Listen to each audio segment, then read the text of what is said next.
Everybody always says, if you tried your best, that's all that matters. The best is all you can do. If you tried your best, it doesn't matter what happens. It doesn't matter if you lose if you tried your best. Most people have heard that before, but there is a secret to the universe that most don't know. If you actually try your best, you can't lose. Not pretend to try your best, not try your best 90% of the time, not try your best with excuses. If you genuinely try your best all of the time, all day, every day, it's impossible to lose. So when people say, if you tried your best, it's okay to lose, that is a logic fail. Because if you lost, you didn't try your best in the first place. If you actually try your best, it is impossible to fail in this life. God is watching and he rewards those who want it the most. If you want it the most, you can have it. It's a competition. Every dollar you want, the house you want, the car you want, other people want, you have to win. You have to want it the most and genuinely do your best, because most people aren't capable of doing their best anymore. To get up every day, whether they feel like it or not, and perform regardless. That is the secret. You cannot fail if you try your best. So if you don't have the car you want, the woman you want, the relationship you want, the friends you want, the house you want, you haven't been trying your best. Because I guarantee you, the second you do, you'll have all of it. I believe there's only 3 reasons people are not rich. One of 3 reasons. They're either stupid, arrogant, or lazy. Stupid is actually the smallest category. People think, oh, you know, there's a lot of stupid people. There are, but I know a lot of stupid people with a lot of money, right? There's so much money in the world. To be too stupid to generate money, I think is less than 5% of the population. We're genuinely too dumb to ever make a good wage. Then you have arrogant and lazy, and these are the 2 most common. Lazy because people just, oh, you know, but I need time to myself. Oh, you know, but it's the evening. Or, you know, it's hyper competitive. There are people who do not need times to themselves. There's an Indian in Islam, or there's a guy in Islamabad who'll do your job online for $3 an hour and he doesn't sleep. You're going to lose, right? So if you're going to be lazy in any regard, you have to understand there are people like me who are billionaires who work 18 hours a day. When I finish this, I get into my car, I open my laptop, and I work on my way to my next appointment. I work all night. When I go to sleep, I close my laptop and I'm asleep in the minute. I work. That's all I do. Lazy is a big problem because people go, oh, but I just want to relax. If you just want to relax, that's fine. But you're competing against people who just don't want to relax, and you're going to lose. And the last, and I'd say that's around, a lot of people have that element to them. A lot of people are lazy. That's about 50% of people. But the main reason people are not rich is because they are arrogant. If you were to take somebody who says, I'm doing my best, I'm really trying, and you were to get an exact schedule of their last week and find all the times they've wasted time, you'd say, look, you've wasted time, wasted time, wasted time, wasted time. You know what's actually amazing? Most of those people are not even self-reflective enough to go, you're right, I'm not trying my best. You know what they'd say?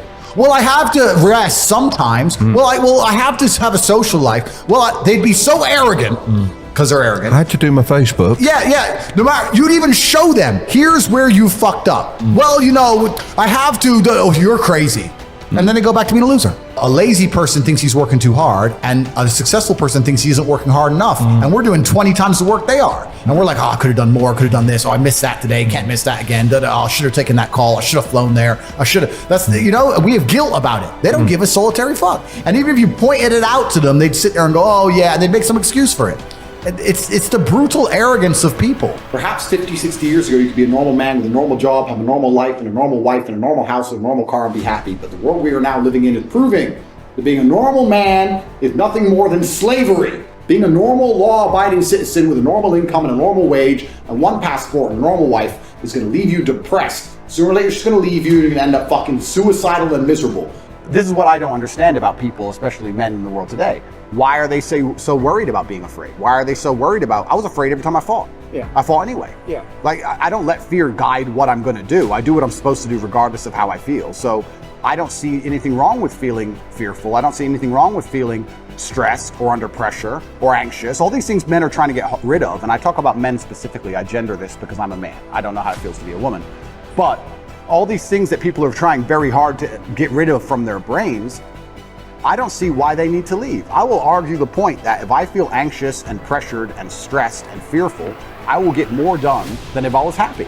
I think if I was happy, I'd just be hedonistic and just wasting my time. I think that you get a whole bunch done with these negative connotations and negative emotions, and I think that life is suffering and pain, and you're here to go through it, and the sooner you get used to the taste, the more successful you're going to be. I have no interest in trying to change the flavor, my friend. The flavor of life is pain, and I will eat all of it. And it doesn't matter if they put me back in jail or not. I'm not sitting there going, how can I be happy in jail? I will sit in jail and say, yes, this sucks. It's supposed to suck. Yes, I'm not enjoying this. Yes, I'm anxious and paranoid. And yes, that guy might stab me. And yes, I can't sleep and I miss my family. And this is what's supposed to happen to me. And this is how I become the best man I can possibly be. And I'm going to succeed regardless. So if you're not the person who's waking up every day going, how do I improve my existence? Then nobody is. Nobody on the planet is considering improving your one spin on Earth. No one else cares. Nobody else cares. So if you don't care, then you're fucked. So you need to wake up and care. And it's amazing to me, like you're saying, how did I find my mentors? I just tried a bunch of them. Like when I had no money, I would try very hard I'd listen to lots of different people, or I'd try different things. And I wasn't scared to invest in myself, because I understand that, look, if he's taking time out of his life, then I need to reward him for it financially. And I tried very hard, and I listened, and I paid attention, and I was never lazy.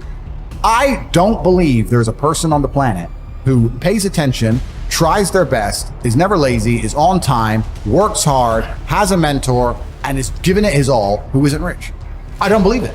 I think that if you do all those things, you're rich. And if you don't have any money, you're missing one of those key elements. Now, you can fool yourself and you can fool everyone else and you can pretend you're doing them, but if you're truly honest with yourself, am I finding people who are trying to teach me what I want to know, and am I trying my best? And the answer is fucking no every time. For you to become rich and successful is going to require pain and suffering. And you have to understand exactly what your dream life is to make the pain and suffering worthwhile.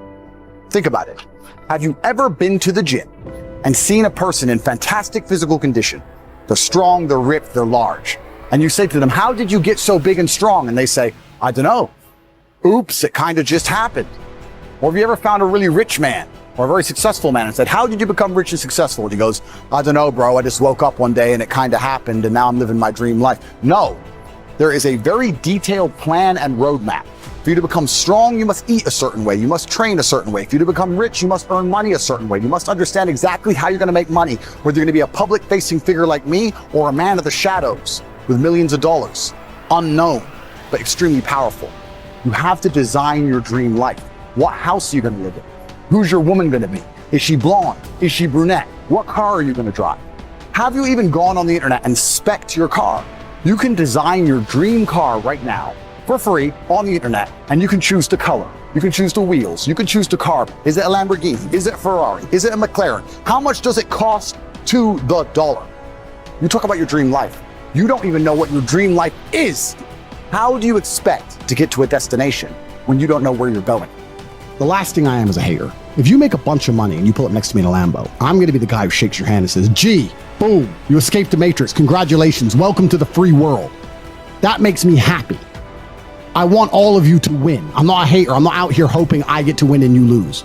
If you lose, you deserve to lose because you didn't take action. If you take action, you will win.